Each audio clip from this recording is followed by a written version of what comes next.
Greetings! It is I, Dr. Jimmy, back again after a bit. It's been a while. I'm sorry about that. I would love to say that this is my 25th video in my series on the history of Universal Orlando Halloween Horror Nights 25, which I've promised so many times would be coming up soon. But it ain't. No, this isn't it. Sorry. You have to wait a little bit longer. Because I have other things to tell you about. Other things I have to talk about. Which I should have got to before also. Yes, indeed. I'm not sure when I'll get back to my history videos, but I want to very much get back into them before the end of summer. It's already July. In fact, this is Sunday, the 8th of July. It's the second week of July now. And, yeah, I need to get these going.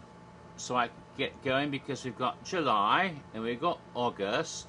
And I would like to finish all the videos, all the history of Halloween Horror Nights 25. And then begin and complete all the history of Halloween Horror Nights 26. And then begin and complete all the history of Halloween Horror Nights 27. I'd love to be able to get all that done before Halloween Horror Nights 28 comes along and then becomes history as well.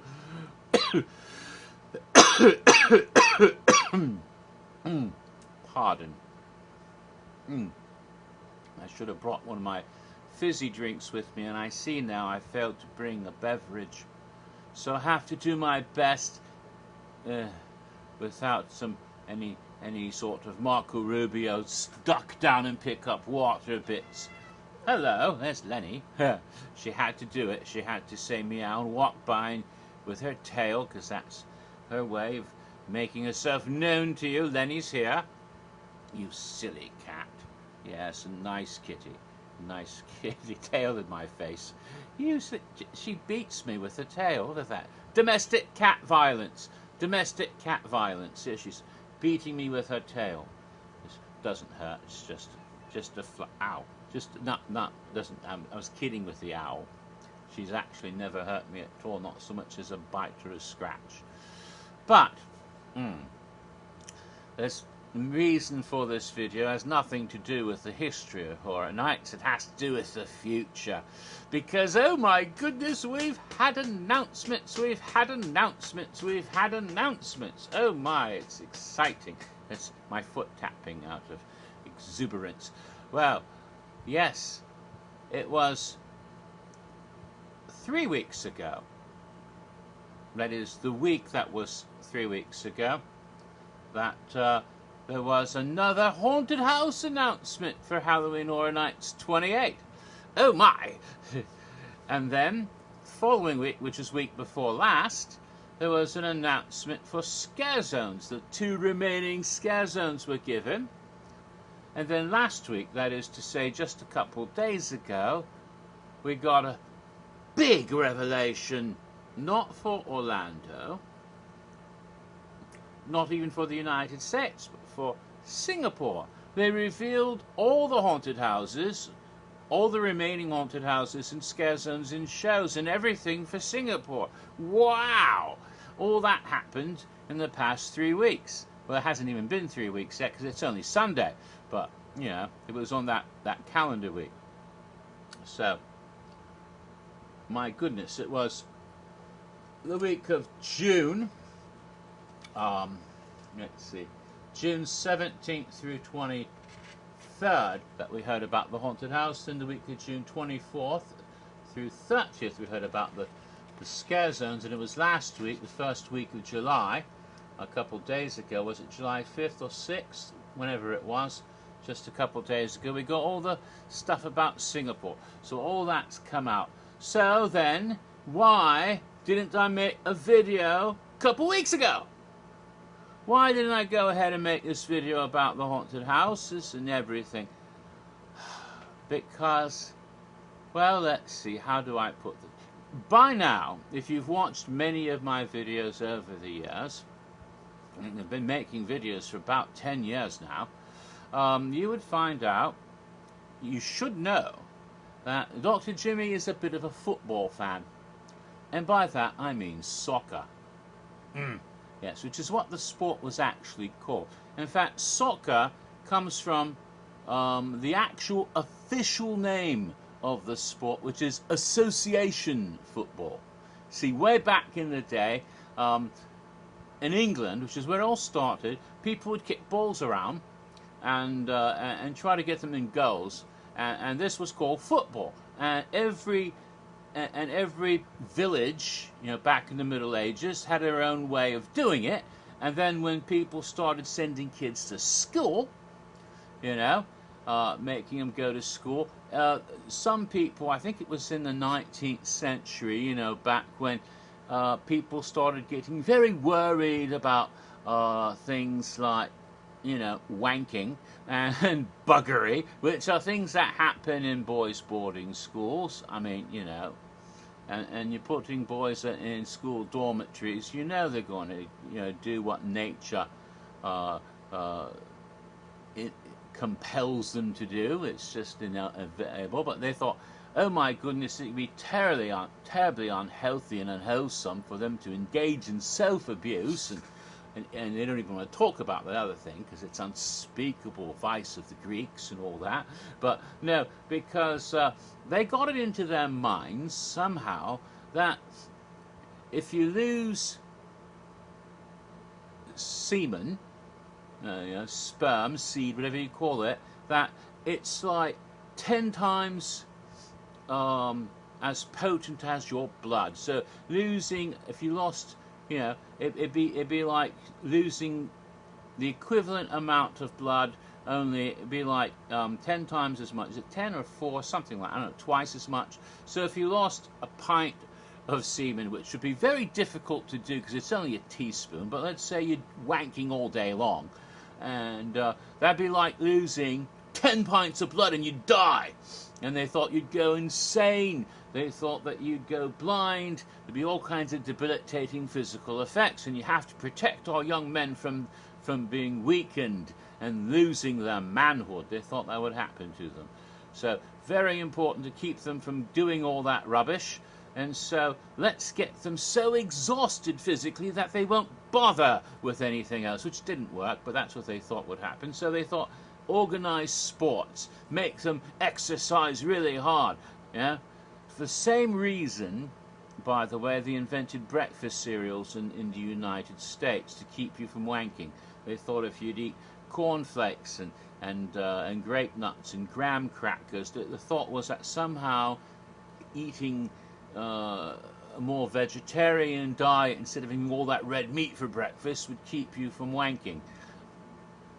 I know it sounds crazy, but people thought that. That's why we have breakfast cereals. And that's why we have organized sport in schools, which has become, of course, when they started doing that and organizing sports clubs and football clubs around Britain, both in schools and, of course, it was like sometimes factories and businesses, whatever would have a club, and football became very popular. But each bloody club, or rather each bloody school, had their own set of how to do it. And so you had different sports actually happening, and they all had different rules and things, and said, this can't happen. What if they want to compete with each other and have matches and tournaments and all of that?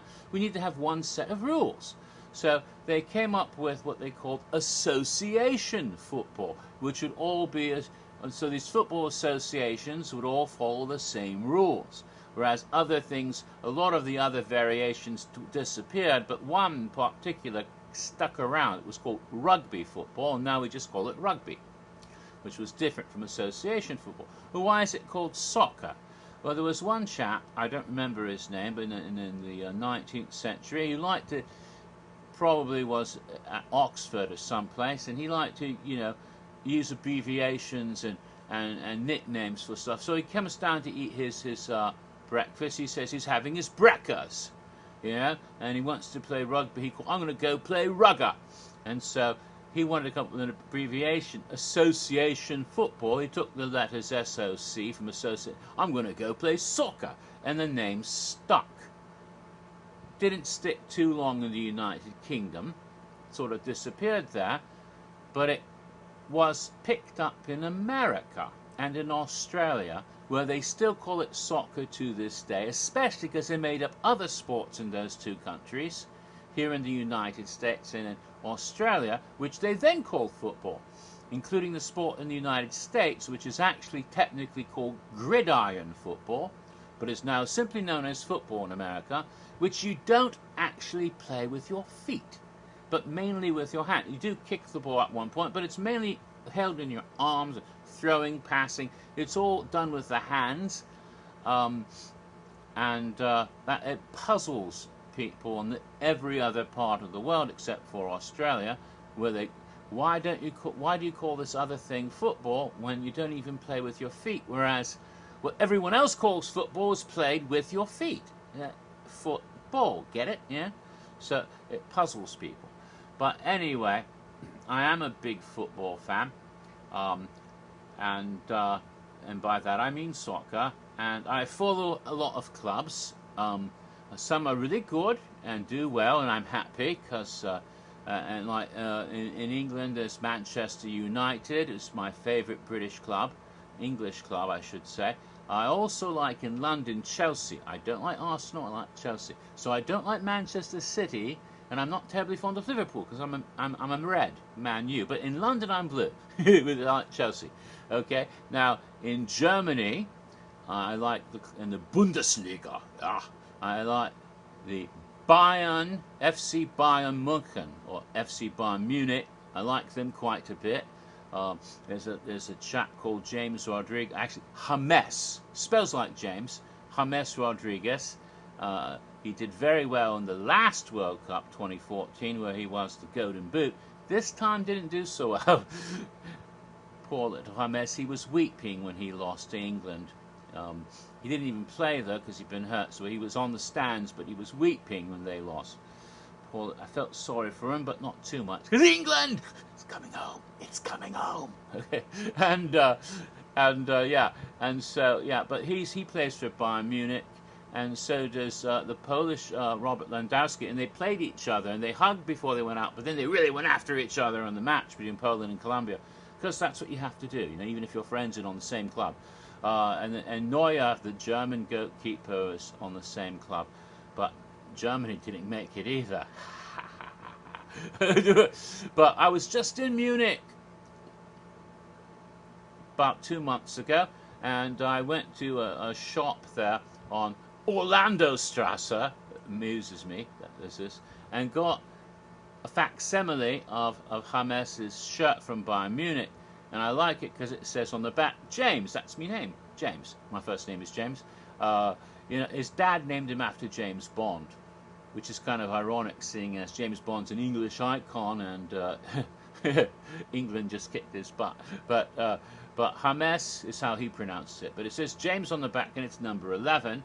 And I thought that's kind of cool because 11, there's 11 letters in the name, James Walker, my name. So I thought it was cool, so I got that, and it was kind of pricey, but I didn't mind. So I got that nice jersey kit, the shirt, the jersey, and when I was there. And but I also follow the Boca Juniors in Argentina, Buenos Aires.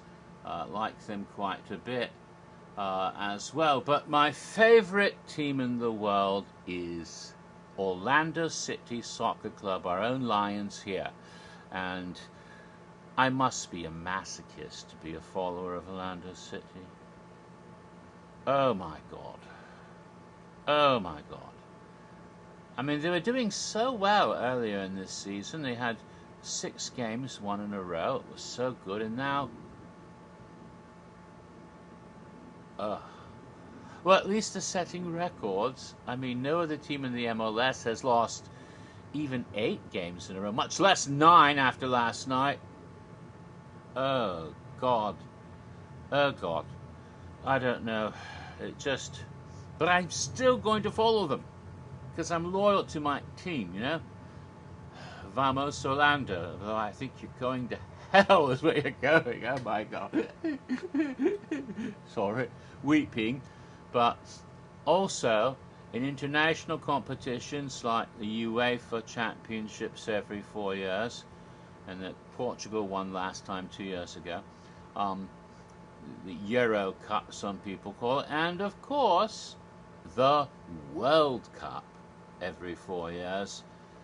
I support England.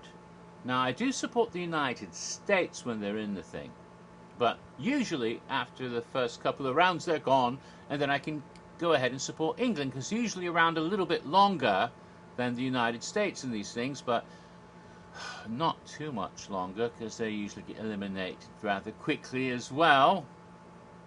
Again, masochisms. England did, though, win the World Cup in my lifetime. I was 3, 1966. One time they actually won. But since then, it just hasn't gone very well for the 3 Lions. Oh, until now. And I've been very distracted by the current World Cup. This is the 21st World Cup, which is the biggest sporting event in the world. Don't even talk about your Olympic Games. Sorry, no. More people watch, more people follow the World Cup than any other. And it's been going on for 88 years, since the very first one in Uruguay back in 1930. I went to Uruguay, actually I went to Buenos Aires on a trip, and I said, oh, I cannot help this, I must. I know I stopped to see the Boca Juniors, but no, I must also do this. And I took a day to get on a hovercraft, mind you, and float over the river Plata to go to the neighboring country of Uruguay, to the city of Montevideo. Little bitty country. In 1930 there were only, I think, 13 countries competing in the World Cup, and they only had 3 different stadiums. Imagine that, 3 stadiums in the same city that were used for the whole World Cup back in 1930, the first one. Now they have, 7 or 8 stadiums all across a huge country like Russia or wherever. And 8 years from now, it's going to be Canada, the United States, and Mexico all hosting at the same time. It's going to be from coast to coast here and up into Canada and down into Mexico. And imagine, how no one can see all these matches. They have to run back, get on aeroplanes to go back and forth. But the first one, there were 3 stadiums in the same city. Theoretically, if they weren't happening at the same time, you could do all of them. A lot of people did. And the main one, though, was Centenario, which was built specifically for the purpose. It was called that because it was the 100th anniversary of Uruguay's independence that same year, 1930. And it was very exciting for the Uruguayans, and it is a veritable shrine of football. So I took that hovercraft over to Uruguay and went to see. I was on a day tour, and they took us around. Oh, we can go here, we can go there. And most of the group went to a mall to go shopping or something. But a couple of us were allowed to go visit the stadium. There was a guide who said, anyone want to go see Centenario? And it was like me and 2 other blokes who went to see it because we were interested in that. And so I visited, and I did my pilgrimage to the great stadium, the shrine of football, where it all began for the World Cup 88 years ago. And it's been held every 4 years ever since, except for 1942 and 1946, when there was this little thing called World War II going on that kind of prevented it. Oh, Nazis. But after, in fact, in the 1938 and 1934 World Cups, the German squads had swastikas on their kits. But after the war was done, they started up again in 1950. But I'm not going to go into the Maracana and Brazil and Uruguay and all that went on then, because that would take all day and I could do a whole video. But this is not the video of the history of the World Cup, for fuck's sake. But England won in 1966 when I was 3 years old. They've never won since then. And this year, of course, the United States didn't qualify, so I'm only following England of all the different teams. That's the one I'm interested in. And mother, they're doing it.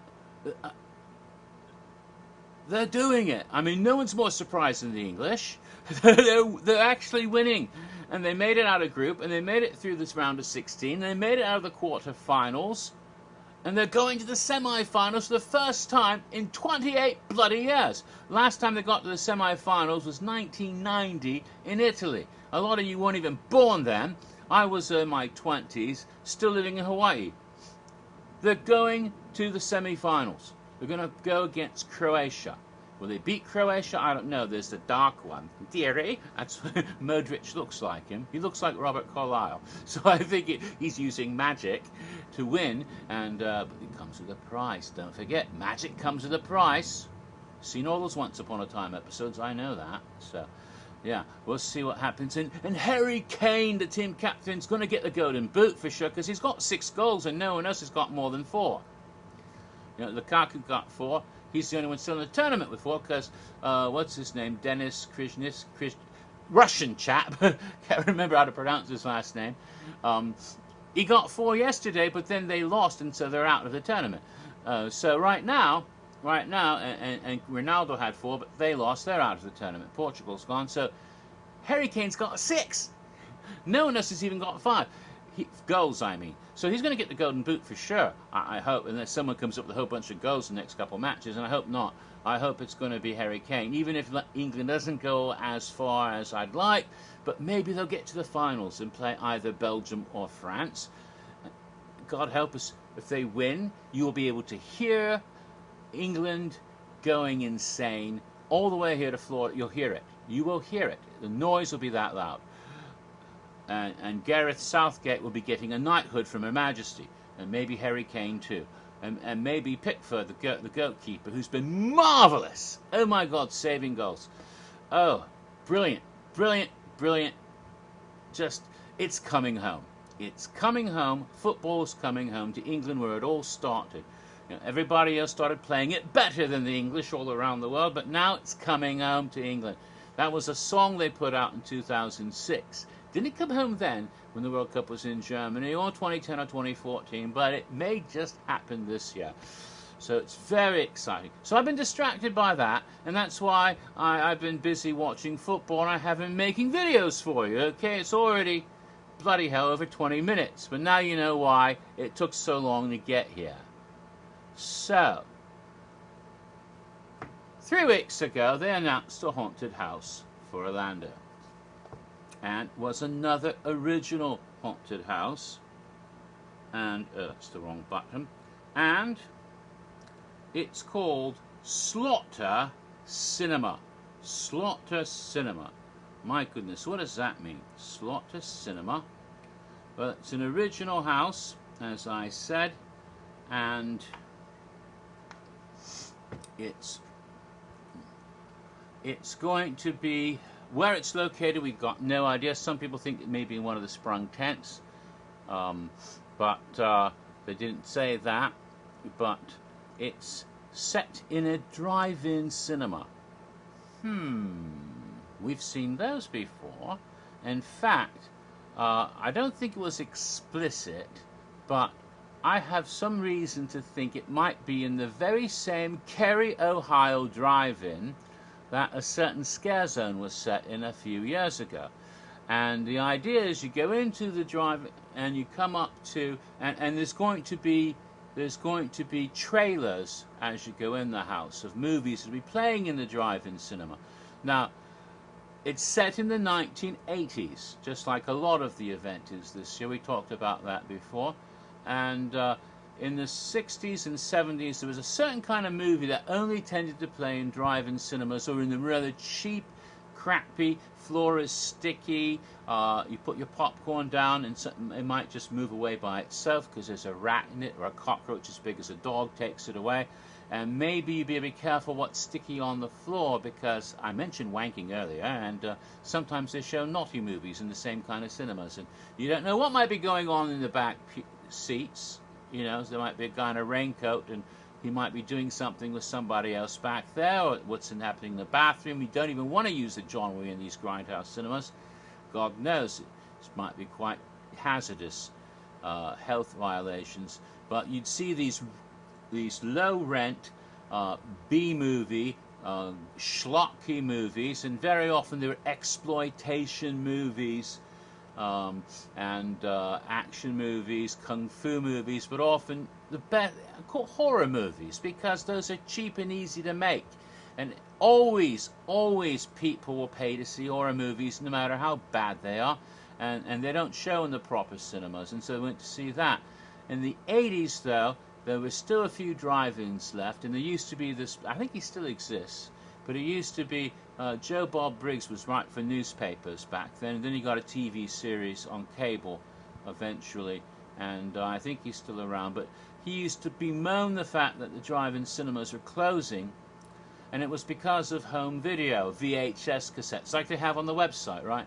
And these began to be the outlet for these kind of movies, released direct to home video. Today, these kind of movies get released onto cable channels like Sci-Fi. Remember, you know, some of the really crappy movies you can come across that are made on, directly released on Sci-Fi. Sometimes they take that and twist it like Sharknado and make fun of it. But they've had a lot of bloody awful movies on Sci-Fi over the years and on other services. So it's the same sort of thing. Schlock. Now, they're not going to use movies that actually were ever made or exist. It's sort of like that movie Grindhouse that came out a few years ago, and there are actually two movies, one called Death Proof and one called Planet Terror, but if you saw it when it was still called Grindhouse, they'd show both of these. One was Tarantino, the other was Robert Rodriguez, and they had little snippets of stuff in between, like you're watching a double feature in a Grindhouse back in the day. And there would be trailers, and there were trailers for all kinds of movies that never existed. There was one about Thanksgiving or Thanksgiving. There was Machete. Actually, Machete was made eventually, but it hadn't been yet at that time. There was what was it? Oh, Werewolf Women of the SS. And what was the other? Don't. That was I think that was Edgar Wright's, because they're made by real Edgar Wright, Rob Zombie, Eli Roth. These are the sort of people who made these little mock trailers. And Don't was quite fun. It was like those slasher movies. Don't go in the basement. Don't go outside. Don't go in the woods. Don't answer the phone. Don't open the door. Don't! That was just hysterical. Of course, they did, and then they got killed. Yes. So it's like that. They're making up their own fictional movies just for the haunted house, and there'll be trailers for these movies as you go in, and then you'll find yourself in the concession snack bar, and according to what they put up on the website and the blog, it's going to be the smell of popcorn, that wonderful fragrant hot buttery popcorny smell that you get in the movies, and so that's going to be in the air. And then you enter the movies. You actually go into the movies and go through scenes in these schlockbuster movies, these ridiculous low-budget things that were never really existed except in the imagination of art and design and creative. But at least 3 of these were announced. They had a lovely video with some of that trailer footage, and then they showed posters. They actually made posters for 3. There may be more than 3. Somebody told me, I don't know how they know anything, but somebody told me that there was supposed to be a movie about sorority girls, and so there might be a 4th, maybe some more movies besides the 3 they mentioned. And they said something about killer barbers. It doesn't seem to be anywhere that fits in with any of these 3 films, so who knows? There may be more than 3 movies. Keep your eye out when you go in the house. Take a look around the trailers and look for posters for the films, but here's some right now. Pumpkin Guts is my little iPad here. Pumpkin Guts, it says here, these pumpkins will cost you an arm and a leg. Very exciting. Look at that. I don't know if you can make it out here, but reading it you see that Jack Schmidt presents Pumpkin Guts, and it's colored by Madhouse and screenplay by Carson Hangnail and Kenneth Dragomerioff or something. Stars Nick Collins, Kim Woodman, and A.J. Davis. Now, some of these names come from art and design, but some of them also have other associations. Produced by Jay Poriot and Daniel Knight Louie, directed by Jack J. Schmidt. Jack Schmidt, of course, is the real name of Jack the Clown. Jack the Clown directed a movie? Oh, what will Paolo think? Oh dear. Who knew? And it also says original music composed, conducted by James Haddonfield. I've heard that name before. Filmed in cooperation with Carey, Ohio Police. Shot in Carey, Ohio. A music box picture production. Music box pictures. Music box? Who had a music box? Wasn't there like a former icon that had a music box? Not a Jack in the Box, but a music box. Oh yeah, Maria Garner. She's from Carey too. Will these people show up, or is it just Easter eggs in the poster? But this is supposed to be about a field of bloody pumpkins and all sorts of hacking and cutting, and kind of sounds like Twisted Traditions, the scare zone, but I don't know. Another movie. Here it is. Amazon Cannibals from Planet Hell. Look at that. That's just like the sort of poster you get back in the day. Lots of girls in scatty clothes and boobs. She sort of has, her eyes are glowing. Let's get up close. Her eyes are glowing, and she's obviously some sort of extraterrestrial cannibal Amazon. It says Jack in the Box Pictures, and starring Nancy Stebler, whoever that is. Screenplay by George Tyler and Hercule Poirot. Produced by Michael Aiello and Patrick Brayard. Ha ha ha. And what else do we have? Directed by Jack Schmidt. There we go again. Then the third one, I love this. Cult of the Beast Baby. Oh, look at that little tyke there in his birdcage.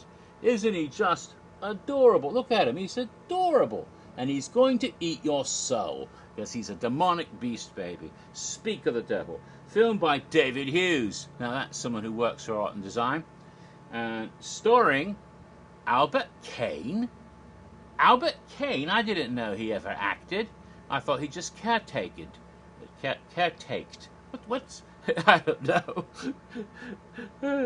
Sophie Rakowski, whoever that is, with Lauren Callan Brand, Carson McSwain, director of photography Kelly Densky, screenplay Danny Haynes, costumes Elena Olinska, original music by Edith Wharton, executive producer Jack Schmidt, worldwide distribution Jack Back, Carey, Ohio, Music Box Pictures.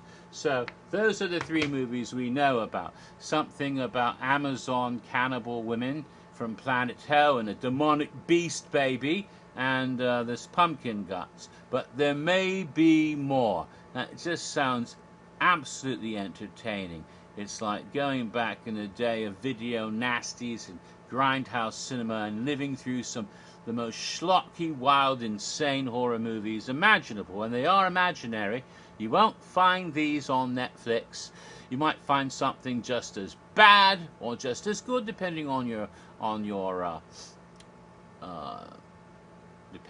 point of view. But you won't find these particular movies because they've never been made. Unless somehow you can get to that other Carey, Ohio, not the real one. You might find a place to see it in a drive-in cinema. So it's very exciting. The house is called Slaughter Sinema, and cinema is spelled with an S, like sin, sinful.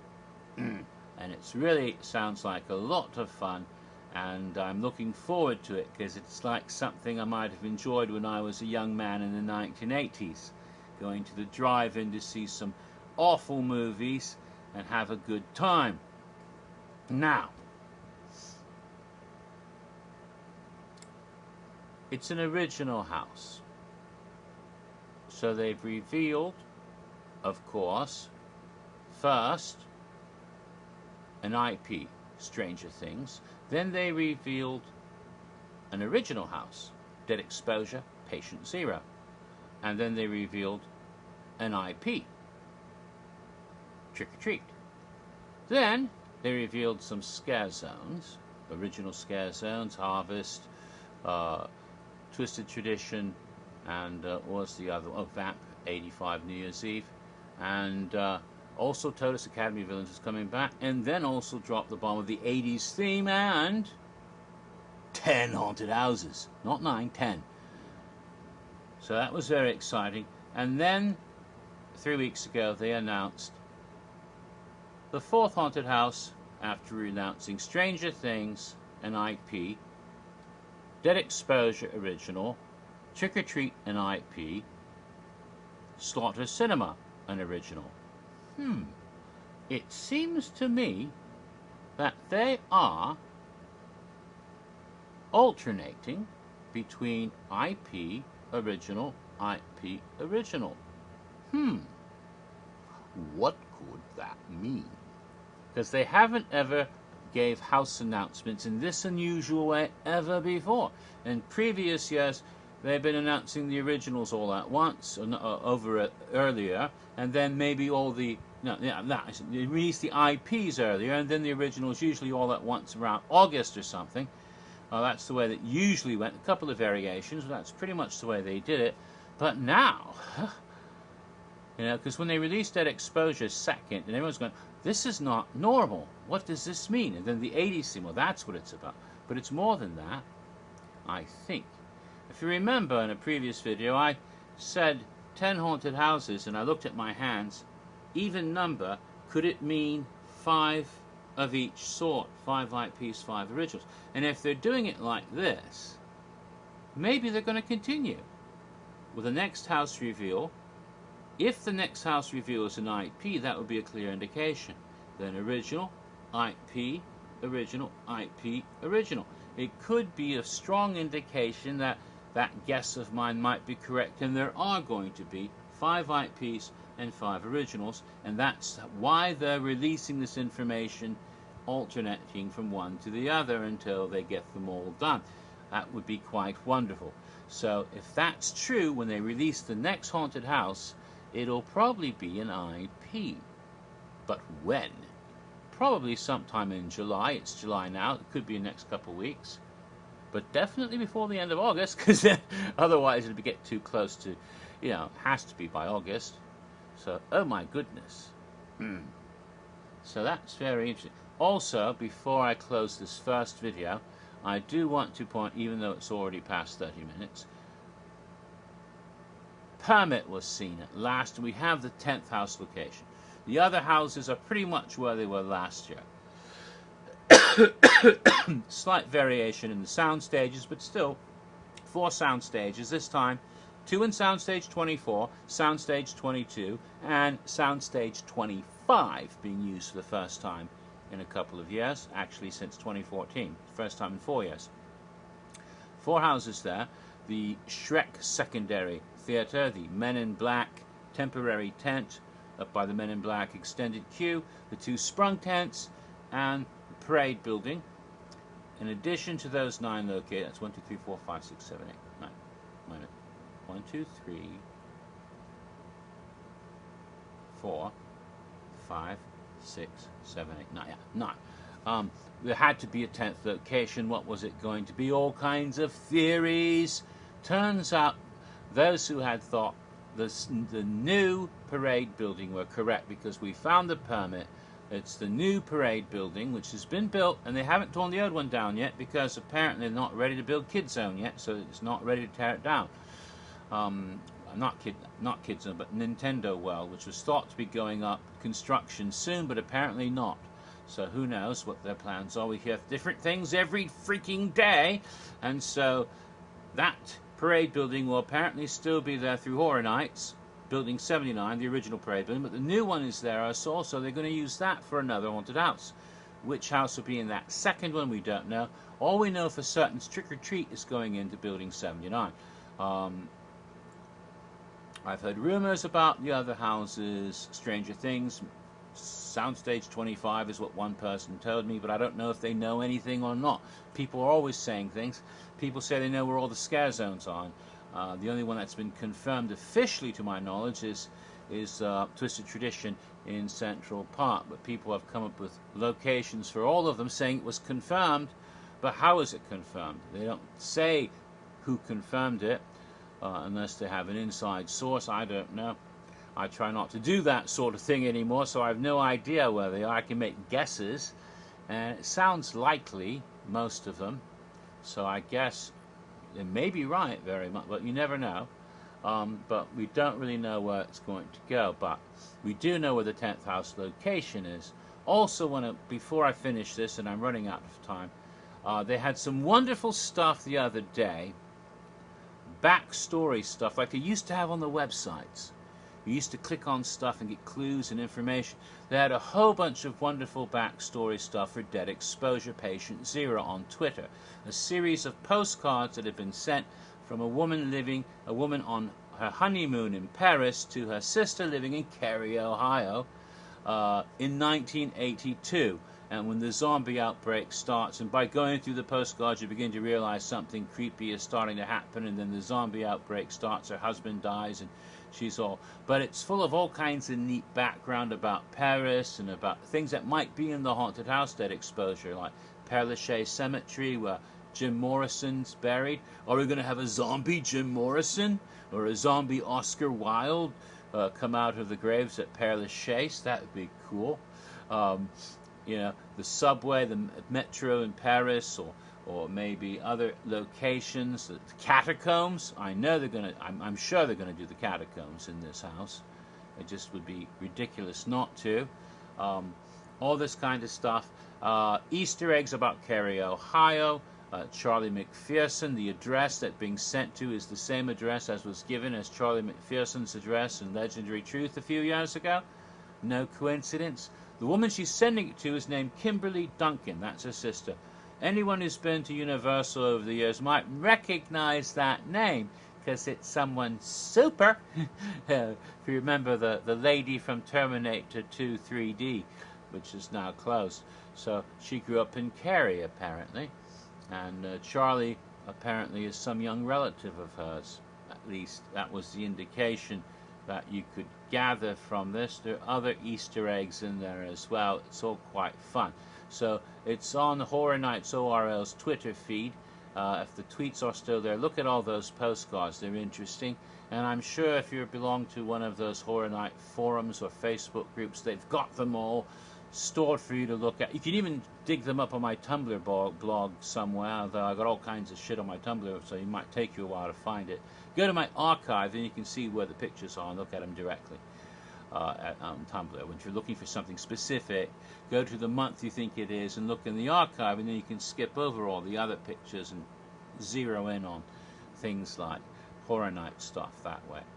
Unless I was smart enough to tag it, and I'm not always smart enough to hashtag the posts. So, but that was rather clever and neat, and I thought that was very good that they're doing something for backstory. So that was quite fun. So after that, that's all I've got to say about the house announcement, but I think it should be quite fun, and I'm looking forward to this one quite a bit. So, 2 originals, 2 IPs, 6 more houses, possibly 3 of each other kind. And that will be it for this first video on that announcement, because I realized, look, it's already almost 40 minutes. It's over 40 minutes. There's no way I could do this and the scare zones and the Singapore stuff in one video. I'll try to cut it down shorter in the next one. So that'll be the scare zone announcement from week before last to be next.